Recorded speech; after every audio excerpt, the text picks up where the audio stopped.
इथे फक्त दागिने नाही तर पिढ्यानपिढ्यांचा विश्वास मिळतो.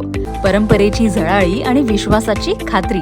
कैलास अडगावकर ज्वेलर्स, दत्त मंदिर bus stop, Nashik road. Balasaheb Tupe आणि कुणाल रोकडे यांच्यामध्ये अंतर्गत काहीतरी वाद झाला. ते वादाचं रूपांतर हाणामारीत झालं. हाणामारीत झाल्यानंतर त्यांच्याकडून घटना घडली का नाही घडली ती काय आम्हाला माहीत नाही.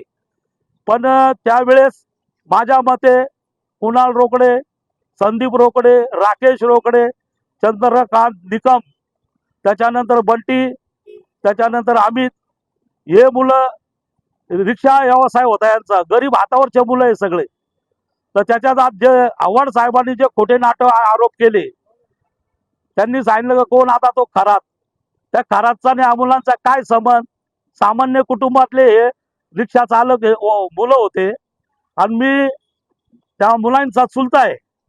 तर आव्हाड साहेबांना माझी एक विनंती आहे की असे खोटे नाटे या दलित मुलांवर असे आरोप करू नका. दलित समाजातील गरीब कष्टकारी मुलं आहे.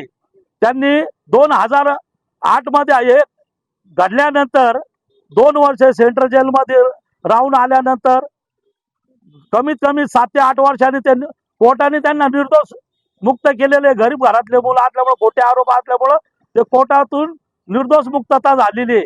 आता आम्हाला कळालं का त्यांनी रोकडे यांचा बाळू तुपेच्या प्रकरणामध्ये असे खोटे नाटक आरोप केलेले.